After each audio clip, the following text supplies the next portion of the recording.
I was going to be the surprise, and now I am surprised having to speak to all of you myself. But I feel a sense of joy about it because from the time I landed last night and hit the elevator, it's like the best family reunion you ever had. With all of the relatives you didn't know you had, and a lot of the relatives you really, really, really like. That's what the Essence Festival feels like to me. And so just for a few moments on the empowerment stage, I wanted to leave you with hopefully some words of empowerment, because often when I'm introduced, people say things like how many awards I've gotten, a lot of them, thank you very much. And they say, how many years I did the Oprah show and all the accomplishments that go on people's lists. But because this is an empowerment stage, I want to leave you, hopefully, with something that you can take home that not only empowers, but emboldens you to live the life that God intended. Because this is what people don't know, because you can't tell everybody. I am who I am, one black woman, my hand in God's hand, trusting in that word, because that word never failed me. And I got to where I am, and I stand as I am, as Maya Angelou often says, and often said, and says in her poem to our grandmothers, every time you see me, I come as one, but I stand as 10,000. Every time you see me, I come as one, but I stand as 10,000. So it's just not me standing up here. It's my mother, my grandmother, her mother, the mother before her, her grandfather, every uncle who prayed, every sister who cried, every aunt who sacrificed, those whose names made the history books, those whose names never could make the history books, who allowed me to come as one and stand as 10,000. So oftentimes when I walk into a room just as cool as you please, and I can't see another black face in a 50-mile radius, I stand and sit at the boards as one, but I'm bringing the 10,000 behind me.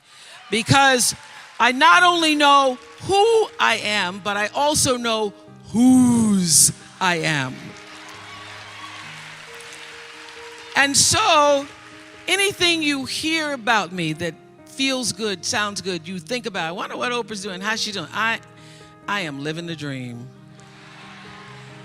And I want you to live the dream, because I'm not living the dream because I'm special. I'm living the dream because I was obedient to the call of the dream. So I want you to leave here today thinking about what is the dream for you? What is God's dream for you? What does the Creator's dream hold for you? So often we spend our lives wishing and hoping and hoping and wishing and desiring things. This is what I know for sure.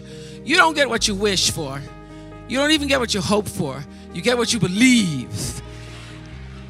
So what is it you believe and know to be God's dream for you? So I live in the dream. I'm living in the space of the dream. And dream's good, dream's good. The dream is greater than anything that I could have imagined. You know, when I was a little girl, my father, on Sunday mornings after church, he was a deacon, so he thought he had to say goodbye to every single person. We were the last car leaving the parking lot in the green Oldsmobile. And we would drive through the white people's neighborhoods. And I used to dream the dream, driving through the white people's neighborhoods. We'd drive through the white people's neighborhoods and you'd see their fancy houses. Some of them had gates, but all of them had trees. And I remember when I first came to Baltimore, I met a friend. Hello, Baltimore in the house.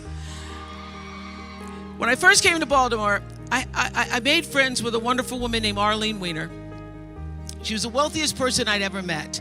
And I went to her house and parked in the driveway. There was a Corvette and there was a BMW and there was a Mercedes. I went, whoa, Arlene's rich. And at Arlene's house, once I got inside, I could see from her kitchen window 6 trees in the front yard. I thought, oh, rich people have trees.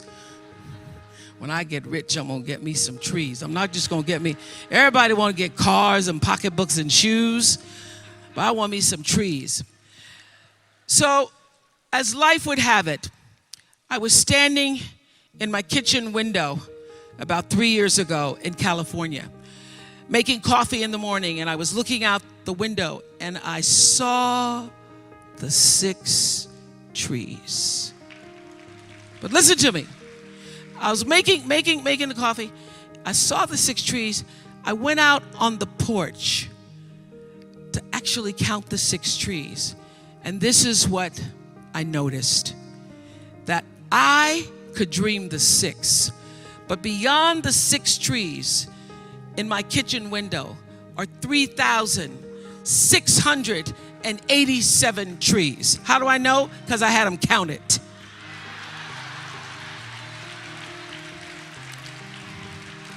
I had them counted. So I said, I want to know how many trees out there. I dreamed the 6. That's as much as my small mind and my imagination could hold for myself. I dreamed the 6, but God can see beyond the 6. Can see beyond the 6 because there was a bigger dream for me. And I'm here to tell you there is a bigger dream for you, Essence. There's a bigger dream. And so the key, the secret, the magic is to surrender to God's dream for you. To quit fighting against and pushing against and disallowing against and resisting against and trying to tell the Creator, the universal forces, divine intelligence, what you are supposed to do, and get still and know for sure what His dream, the dream, is for you. Now, when I was about 8 years old, I grew up in the church, and I was going to one of those Women's Day, you know how we have church all day long.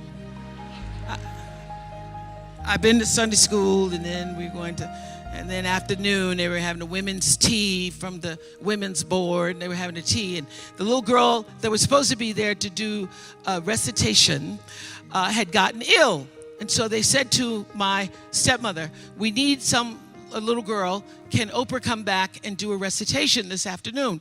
My stepmother said, yeah, I'll have her back here this afternoon. So this, church ain't over to 1:30. So by 4 o'clock, I had gone home and learned to recite Invictus by William Ernest Henley. Now, it starts out of the night that covers me, black as a pit from pole to pole, I thank whatever gods may be for my unconquerable soul. I was reciting it and doing the pit from pole to pole. I didn't know what I was saying. But at the end of the poem, there is the stanza that says, it matters not how straight the gate, how charged with punishment the scroll, I am the master of my fate. I am the captain of my soul. Now, my little 8-year-old brain didn't really fully understand the power and depth of those words, but they sounded good enough for me to write them down and put them on my mirror. And those words, I am the master of my fate, I am the captain of my soul, became a mantra for me. What it said is, I am responsible for the choices that I make in my life. I am responsible. I am responsible. So obviously I grew up and was better able to articulate what those words really mean. And I discovered in physics class, those of you who remember physics, the third law of motion. You remember what that is? The third law of motion in physics says, for every action, it's called Newton's law, and it says for every action, there is an equal an opposite reaction. So what does that mean? That means everything that you are putting out into the world, every action, bam, there is an equal and opposite reaction. It means no matter what you do, the energy of what you do, what you say, and most important, the energy of who you are is going out into the world, into your home, into your relationships, and that energy is always coming back to you. You are responsible for the energy that you are pulling out into the world, because that very energy, bam, is coming right back to you every single time, whether you believe it or not, because it is law. It is law. It is law that what you put out into the world is coming back. Now, in our country and many countries all over the world, they call this the golden rule. They say, do unto others as you would have them do unto you. The truth is, whatever you do is already done. The truth is, so when I learned this, that I am the person who gets to control what comes back to me based upon what I'm putting out. Miss Seeley tried to tell y'all in The Color Purple.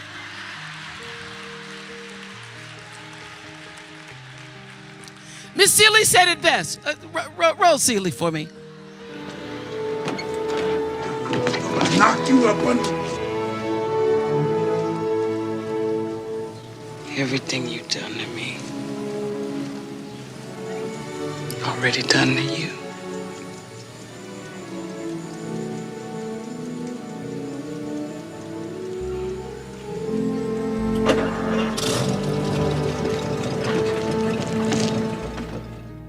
That's real.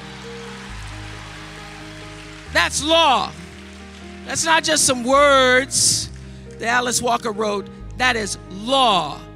Everything you try to do is already done. So when I figured that out, what I'm putting out is what's coming back, let me get real clear about what it is I'm putting out. Real clear. So I read a book about 1989 called Seed of the Soul. And in that book, Gary Zukav talked about the laws of karma, of the laws of cause and effect, the third law of motion. And in that book, he talked about how your intention is always one with the law. Meaning, before you even think about a thing, you have an intention for the thing. And that the intention is going to determine the outcome. That's why the same people can go to the same church service and somebody walk down the aisle just to be seen to put some money in the church, and somebody else who just goes and just has a little bit to offer. The intention with which you give, the intention with which you serve determines the outcome. So when I figured that out, I went, whoa. I changed everything I did on my show. I called in the producers and I said, from this day forward, I will no longer be speaking to the KKK. I will no longer be speaking to people who are fighting each other in a way that it is damaging to the character of myself and other people who watch.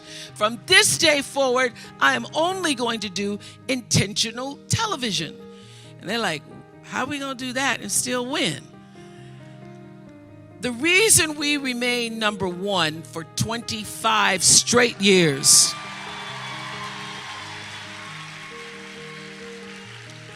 is because every single day I would have a pre-show meeting and have the producers come in and state to me, what is your intention?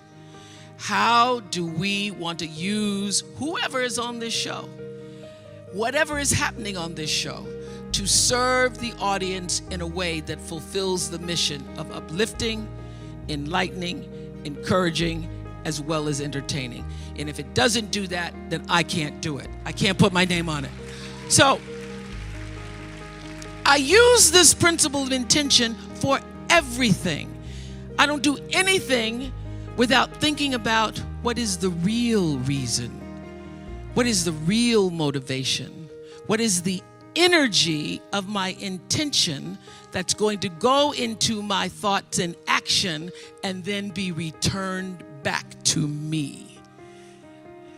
It is law. It's law. So the very first time I practiced this principle, there was a woman on the show whose daughter had been murdered by her boyfriend. And I went into the green room. I said, I'm gonna see if this works. I said, can you tell me what's your intention? I said, tell me what's your intention in being here. And she said, what do you mean? I'm here because your producers asked me to come. I said, but what is the reason you said yes? What did you intend when you said yes? And she said, I wanted people to know. Everybody asked me about my daughter's death and how she was murdered by her boyfriend. But I wanted people to know that my daughter was a real person. My daughter was loved, and she loved us. I want people to know that my daughter had a life that goes beyond her death, that's bigger than her death, that her life was bigger than her death. I said, okay, I can help you with that intention. Let me tell you what I intend. I intend to literally exploit your daughter's life, to tell the story in such a way that every other 16-year-old girl who is being abused by her 18-year-old boyfriend will see themselves in the story of your daughter. They will hear that she had a life. They will hear that everything seemed normal on the outside, but see themselves in her story and be able to be empowered by the life and death of your daughter. So every question that I ask you is not me trying to be just a voyeur. I'm using and asking the questions explicitly for a reason, for an intention to get people to see themselves. That is the first show I won an Emmy for. And I will say that this principle of intention I use in everything. For the last interview that I did with Whitney Houston, we did the, hey girl, how you doing? Oh my God, good to see you. So. Then I say, turn the cameras off. I say, Whitney, tell me, what is your intention?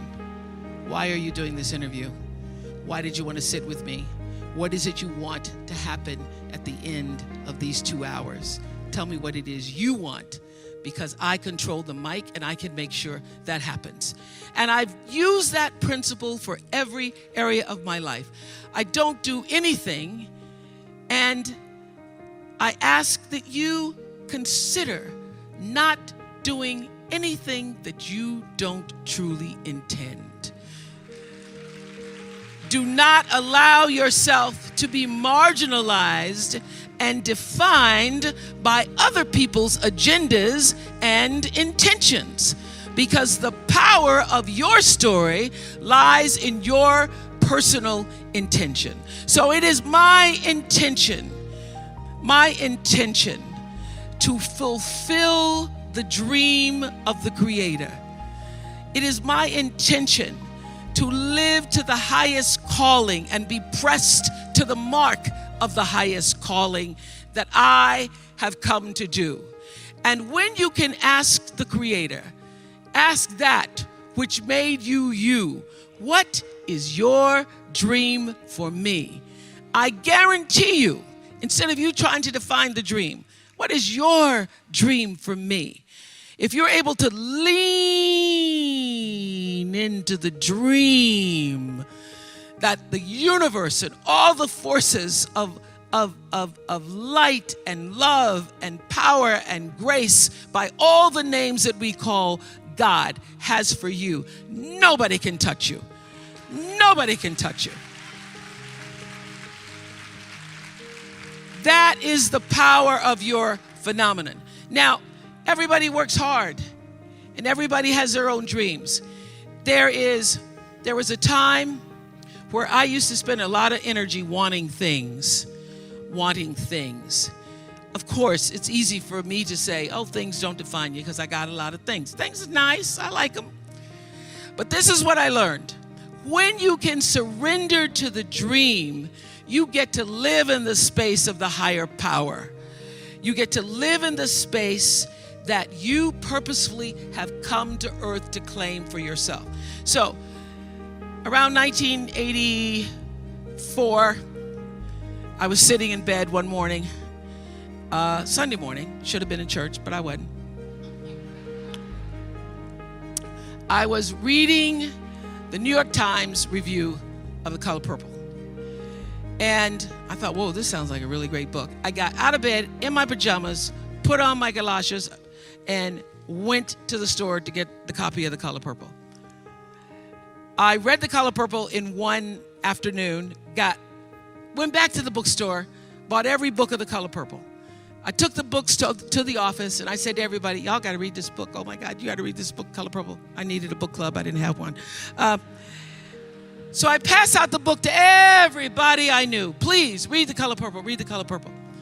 Then I start to hear that somebody's going to do a movie about The Color Purple. But I don't know anybody in the movie business. By this time, I was on AM Chicago. I don't know anybody. I start praying to God. God, please help me find a way to get into Color Purple. I say, Jesus, I don't even have to have a speaking part. I will be, because I went to the movies and I saw on the movie credits, at the last credit, there's something called Best Boy. So I said, Jesus, if you just let me be best girl, that'd be all right by me. I can be best girl. I can carry the script. I can help the people with the water. I can do whatever. So I start praying for The Color Purple. As divine law would have it, Quincy Jones comes to Chicago, and he is in Chicago for 1/2 of a day because somebody has filed a suit against Michael Jackson claiming that Billie Jean was their lover and that's not his song. So Quincy had taken the red eye to Chicago. He was in his hotel room. He was coming out of the shower, and the television in his hotel room is on AM Chicago. There sits little chubby me with my Jerry curl on AM Chicago. Quincy Jones tells Reuben Cannon, the casting agent, I think I found Sophia. So I get a call from Reuben Cannon who says, I'm calling about a movie. It's called Moon Song. Would you be interested to come and audition? And I say, I have not been praying for Moon Song.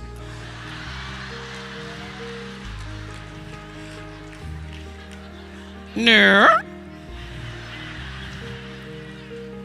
I had not been praying for Moon Song. I've been praying for The Color Purple. He said, well, I think you should come and audition. So I go to audition.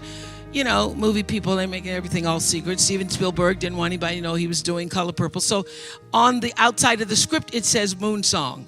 But I know all the words by heart. So when I open the script, I know this is The Color Purple, Jesus. This is The Color Purple. Yes. So I auditioned for The Color Purple. I can't even believe it. They don't just want me to be the water girl or the best girl. They are asking me, do I want a part in the movie? Oh, I'm thinking prayer. Prayer works. Prayer works. But listen to this. 3 months pass. 3 months is a long time. I auditioned in February, March, April, May comes. I haven't heard anything. So I call Reuben Cannon. I say, Mr. Cannon, I'm sorry, sir, I haven't heard anything. I expected to hear something by now. And Reuben Cannon, African-American man, says to me, you don't call me, I call you. And I didn't call you. Do you understand that I have real actresses who have auditioned for this part? Real actresses. And he tells me who just left his office. And I went, well, okay, I'm not getting that part. So I hang up the phone and I start crying. I can't believe that God has played this trick on me. I think this is a trick. So I decide that this is because the fat has finally caught up with me. The fat has finally caught up with me, and now I must get rid of the fat in 2 weeks. I am going to go to a fat farm, and I'm going to lose 25 pounds. I'm going to drink a lot of green juice. I'm going to have some cleanses and colonics. So I also was trying to make peace with it. I said, God, I don't understand. I thought it was for me. You ever had that talk with God? I thought it was for me. I thought it was for me. God, you let me audition with somebody named Harpo. That's my name backwards. Jesus, that was a sign. Wasn't it a sign? And then 3 months pass, and then Reuben Cannon says, real actresses have just left his office. So I start to pray on the track. I'm out on the track at the fat farm, and I am running around at the track at the fat farm. It starts to rain. Y'all know how that is. But I don't even care, because I am praying to God to help me to let it go. Help me let it go, because now I've become obsessed with it and it's now controlling my life. I start praying, running around the track.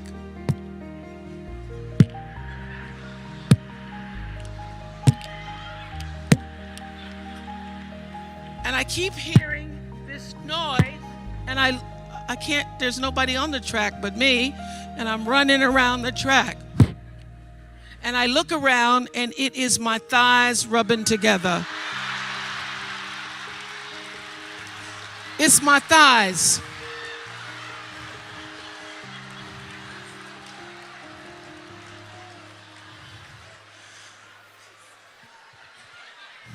My thighs are rubbing together, causing this thunderous sound. There's nobody on the track. So then I really start to cry. Oh, Lord, help me. Help me let it go. Help me let it go. Help me let it go, God. Help me let it go.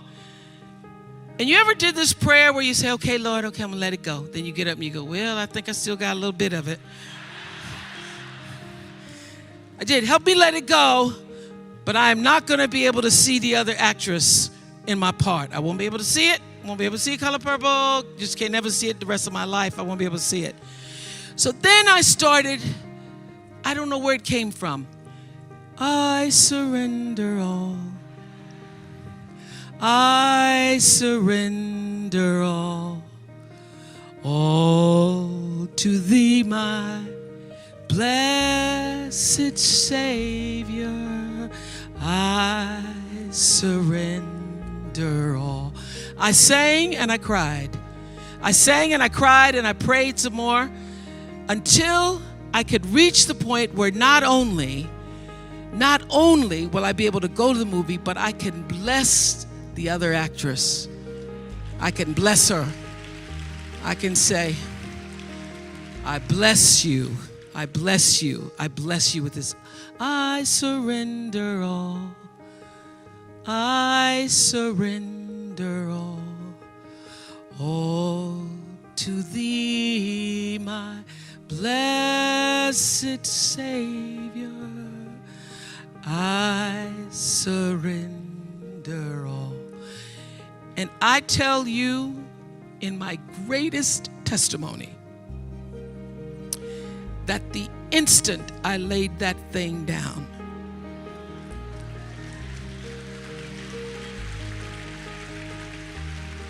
I'm telling you, when I laid it down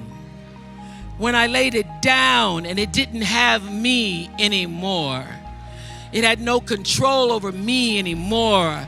I didn't feel anything about it anymore. When I let it go, when I intentionally surrendered it to the power that was greater than I could ever know. The instant that happened, a woman comes running out of the cafeteria screaming, Winfrey? Is your name Winfrey? For 10 years, nobody could pronounce my name. I said, yes. She said, somebody's on the telephone for you. He said his name's Spielberg. I get to the phone. He says, I hear you're at a fat farm. I said, no, sir.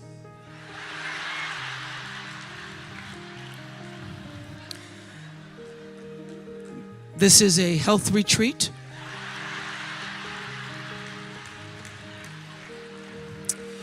He says, I'd like to see you in my office in California tomorrow. This was in Wisconsin I'd like to see you in my office.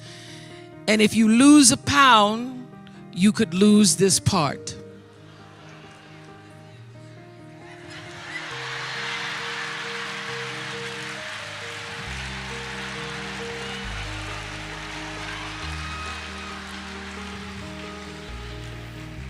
No problem do I have. I don't have no problem not losing a pound. So, honey, I packed my bags and I stopped at the Dairy Queen.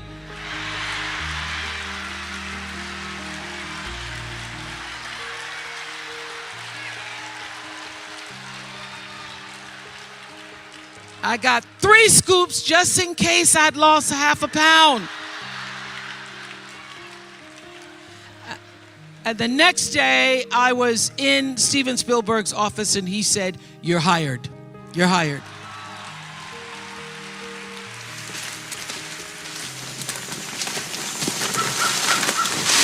You told Harpo to beat me. All my life, I had to fight. I had to fight my daddy. I had to fight my uncles. I had to fight my brothers. Girl, child ain't safe in the family men's. But I ain't never thought I had to fight in my own house. I loves Harpo. God knows I do. But I kill him dead before I let him beat me. Now, you want a dead son-in-law, Miss Seeley? You keep on advising him like you do. This life be over soon. Heaven lasts always. Girl, you ought to bash Mr.'s head open and think about heaven later.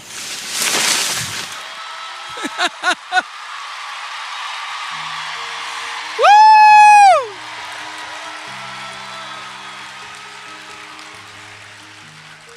The Color Purple was a life-changing event for me because it taught me that you can dream the dream and that God can have a bigger dream. But most importantly, it taught me the power of surrender. It taught me when you've done everything you can do, you don't just have to stand. When you've prayed and cried and stood and tried some more and sacrificed and wanted and dreamed and held on and believed and got turned down and turned back and turned around, it taught me that when you've done everything you can do, surrender all. Surrender all.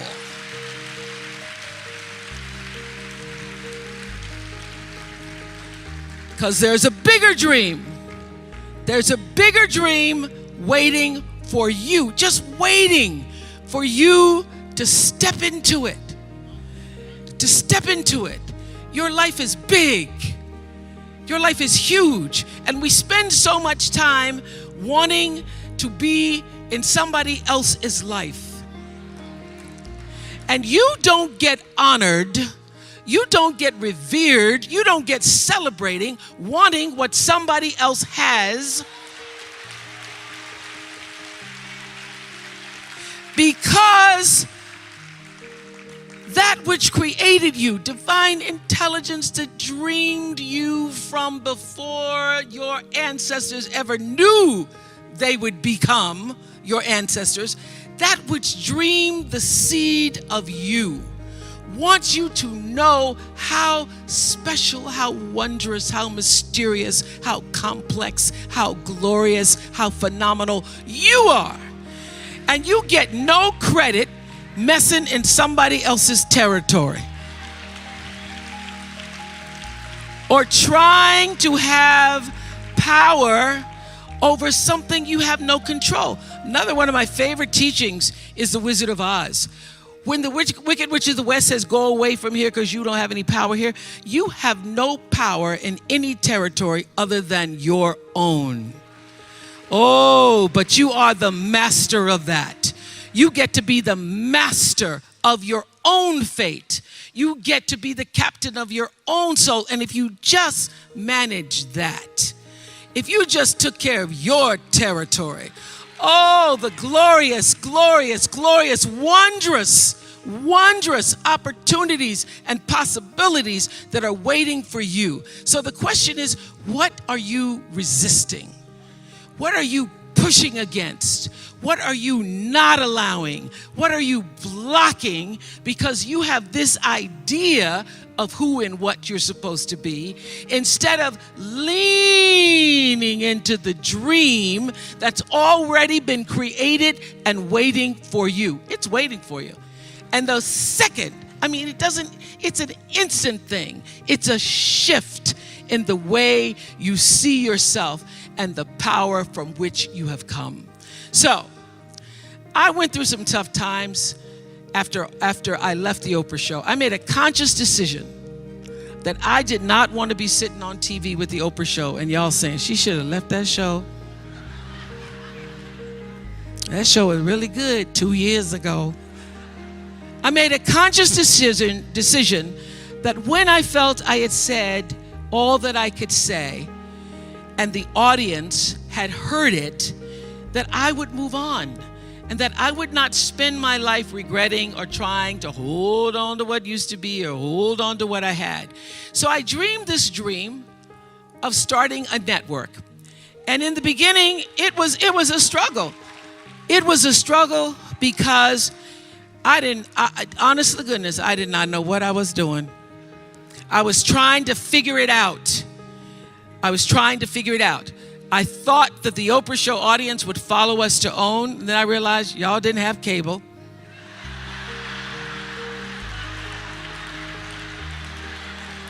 And if you had cable, you did not have the OWN package. So it took me a minute. And unlike most people who you get to have your mistakes in private, something don't go right in your life, you get to sulk about it in private. If I make a mistake, it's on the CNN crawl or the CNN news. So when I was in the climb and there were so many wonderful owners, I see Churl Action Jackson here. There were so many wonderful owners, people who said, oh, we're going to stand with you. We're going to stand by you. Thank you, Roland Martin. There were so many people who said, listen, we believe that this can happen. So I dreamed the dream along with Tyler Perry, who was my friend, who came to me and said, Tyler said, I'm going to help you out because Tyler can go home and write a script and direct it, produce it, and shoot it, and do it for less money than anybody in Hollywood. So we started with the foundation of have and have nots.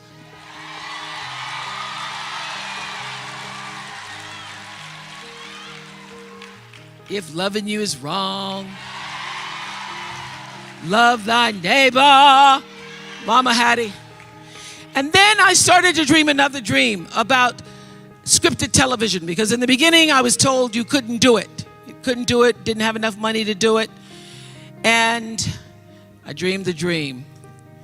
I read Proverbs 11:28 that says, those who trust in their riches will fall, but the righteous will rise and thrive like a green leaf.